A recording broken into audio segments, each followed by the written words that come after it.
name is Phillip Martin, the Rabbi from another planet. Please like, share, and subscribe, and ring the little bell so you're notified when new videos drop. I am doing DVD giveaways for the next few weeks. And trouble is, I don't know what DVD I'm going to be giving away.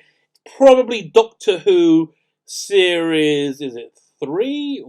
I think it's series 3. The one with Martha Jones. But we're not going to know till tonight, Sunday night, when I'm on the TardisZone. So all the instructions will be in the video notes on what to do to win it. You're going to have to leave subscribe to the channel. That's the important bit, and leave a hashtag, and you're entered into the drawing to win whatever the DVD is going to be. I guess you'll find out by reading the notes, or I will know by tomorrow. So you watch any of my videos from tomorrow onwards, then or that I record from tomorrow onwards, then I will be talking about it.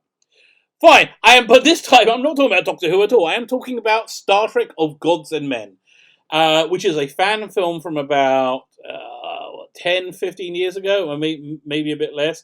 And I felt compelled, I had to watch it this week after I watched this episode of Picard, which I really felt was not a representation of Star Trek as I know it's Star Trek to be. So I needed a palate cleanser. I need something Star Trek-y that I wanted to watch. I wanted to watch something super, super duper Star Trek-y. And I knew this was out there. I never really been through it.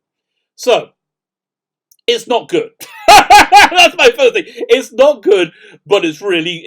I really enjoyed watching it. But there's a lot wrong with it.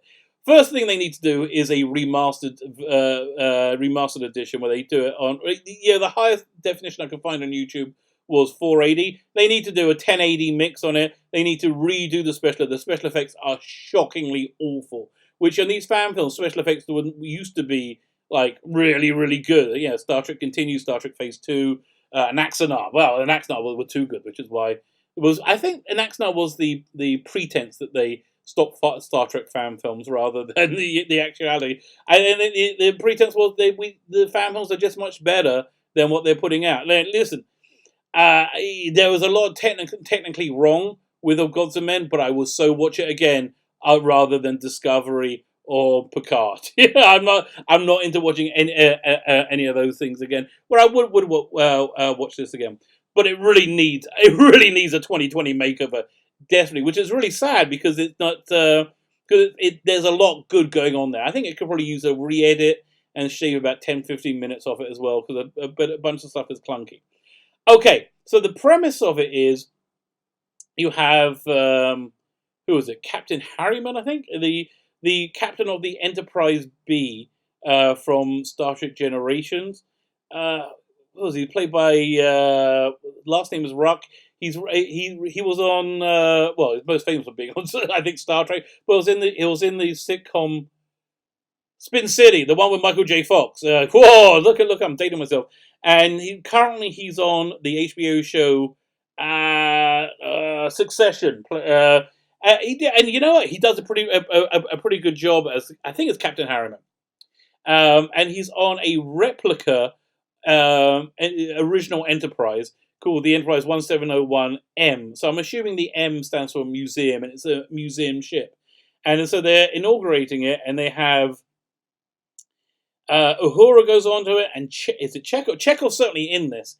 But you have tons of people in this. You have was it Tuvok? You have the guy who played the was it Wolf's Klingon surrogate father. You have Chase Masterson playing a Orion slave girl, looking fan-frickin-tastic. I looked up her age when she shot this. She was like 42, 43.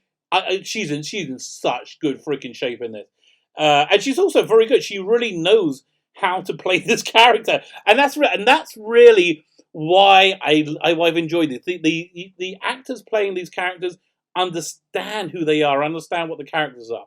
So you have this. You're sent into this alternate reality using a plot device with the Garden of the Forever, which do feature a lot in these fan films. So then you have this like fascinating alternative federation, which is not the Mirror universe, but it's kind of similar. You have first they have like these silver shirts instead of orange or gold or red. Blue, gold or red.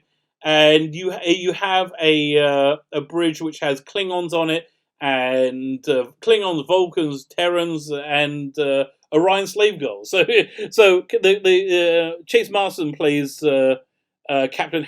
I hope it's Harry, but I hope I'm not making this wrong. Orion slave girl. Oh, Garrett Wang who played Ensign Kim is in it. He's really good. And so this universe has changed, and you get to find out why the universe has changed. But what this has in it, which I find pure Star Trek, pure Star Trek, and I think this is the thing that I've realized from watching Picard is pure Star Trek, is not any individual characters, not any individual ship, not any individual piece of technology transported.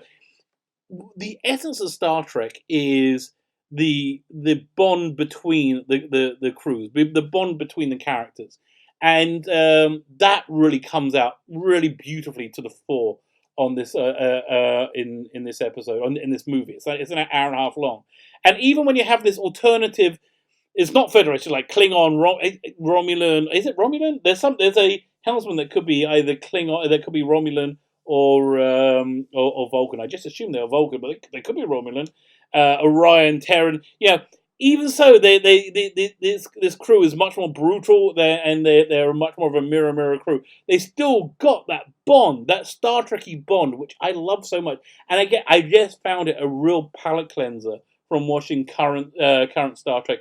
It's really a tragedy, they stopped these fan films because they were just marvelous, and it's tragedy, and it's like suicidal as well. Like, could you imagine somebody liking your entity so much they want to like put all this effort into making a tribute to it? What CBS or Access should be doing is not canceling these stuff, not forbidding these Star Trek fan films, but having them exclusively on their channel, make a platform for them that people will go to, and people will go to them. I will go one further. They should have more than one stream of Star Trek going on right now. They got this stream with Picard, which I think has been, I think people have been reasonably well received, but because it's not Discovery, it's not as awful as Discovery.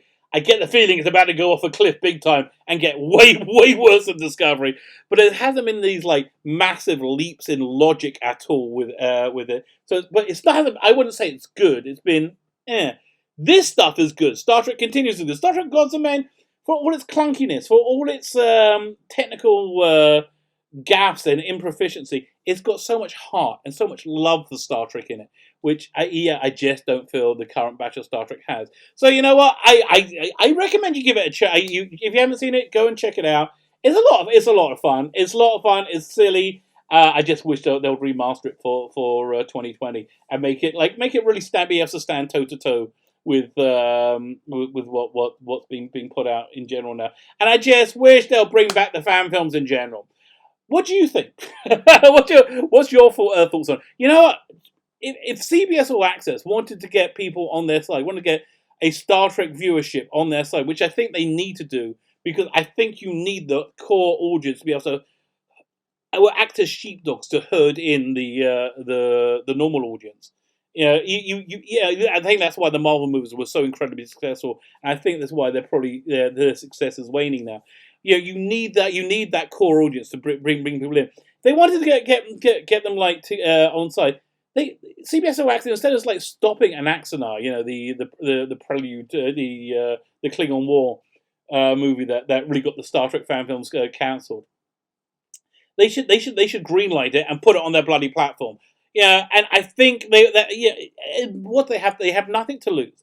They would be able to make a really popular thing that would curry favor, which they so desperately need, for the 1/10 of one episode of Picard, and it would be glorious for it, and everybody would benefit. The only people who wouldn't benefit are the television executives that will be left with egg on their face if it turned out to be far more popular than Discovery or Picard or any other iterations of Star Trek that are coming around the pike. What do you think? Let me know what you think in the comments. If you take the time to write a comment, I will take the time to reply to you. Even if you disagree with me, you hate what I'm saying, Let's talk. There's more that unifies us than divides us. And, specifically what unifies us is we love Star Trek, because Star Trek is lovely. My name's Phillip Martin, the Rabbi from Another Planet. Please like, share, subscribe, ring the little bell so you're notified when new videos drop. And if you could consider hitting the subscribe button, as I literally just said, that would be fantastic. Thank you so much. If you have subscribed, thank you so much, and have yourself a fantastic day.